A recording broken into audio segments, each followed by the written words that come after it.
আমরা কোনো মোটর শোডাউনটা করি নাই, মূলত আজকে কিশোরগঞ্জের বনগ্রাম ইউনিয়নে আমাদের কটিয়াদী থানার বনগ্রাম ইউনিয়নের গণসংযোগ শুরু করেছি। এটা আমাদের নিয়মিত কার্যক্রমেরই একটা।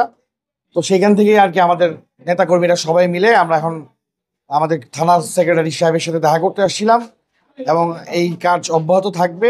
আমরা চেষ্টা করব 31 দফা নিয়ে, বিএনপির ভারপ্রাপ্ত চেয়ারম্যান সাহেব 31 দফা ঘোষণা করেছেন সেটা নিয়ে প্রতি ইউনিয়নে যেতে, প্রতি ওয়ার্ডে যেতে, বিভিন্ন জায়গায় গিয়ে আমরা ওনার এই 31 দফা পৌঁছে দেওয়ার চেষ্টা করছি। এবং আসন্ন ত্রয়োদশ জাতীয় নির্বাচনে ধানের শীষে ভোট প্রদানের জন্য আমরা অনুরোধ করছি। এবং বিএনপির যে প্রার্থী দেখ না কেন, সেটা আমাকে হোক কিংবা অন্য কাউকে হোক, যাকেই প্রার্থী করুক না কেন, বিএনপি ক্ষমতায় আসলে আগামীর রাষ্ট্রযন্ত্র কিভাবে চলবে, আগামীর গণতন্ত্র কিভাবে প্রতিষ্ঠিত হবে এবং গত 17 বছরের ফ্যাসিস্টরা যেভাবে আক্রমণ করেছে সেখান থেকে কিভাবে আগামীতে তাদেরকে আমাদের রিহেবিলিটেট করা যায়। বিভিন্ন জায়গায় তো আমাদের ক্ষতিগ্রস্ত অনেক নেতাকর্মী আছে, সেই সব নিয়ে আমরা কাজ করছি। আর সেই কারণে আমরা কোনো অ্যাকচুয়ালি মোটরসাইকেল শোডাউন যদি আমরা করতে চাইতাম তাহলে তো আমি যেদিন কিশোরগঞ্জে আসি সেভাবেই করতে পারতাম। বাট সেটা আমার নেতা বিএনপির ভারপ্রাপ্ত চেয়ারম্যান জনাব তারেক রহমান পরেও পছন্দ করেন না। উনি চান আমরা যেন জনগণের মাঝে যাই, আমরা যেন জনগণের সাথে কথা বলি। আমি জনগণ আমার সাথে যারা আছে আমি তাদেরকে নিয়ে কাজ করছি আলহামদুলিল্লাহ। এখন পর্যন্ত প্রত্যেক ইউনিয়ন বিএনপির যুবদল, ছাত্রদল, স্বেচ্ছাসেবক দল প্রত্যেকের সাপোর্ট আমরা পাচ্ছি, সবাই আমাদের সাথে আছে।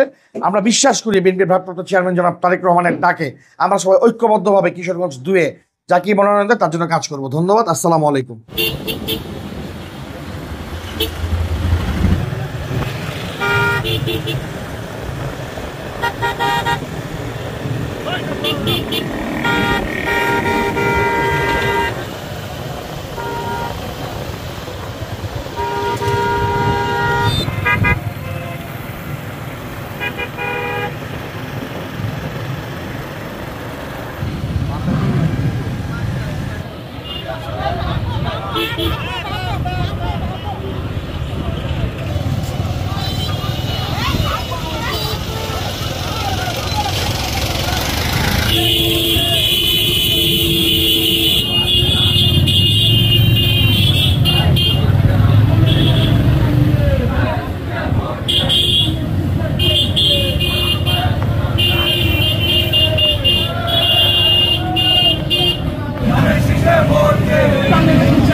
তারেক রহমানের সালাম নেই।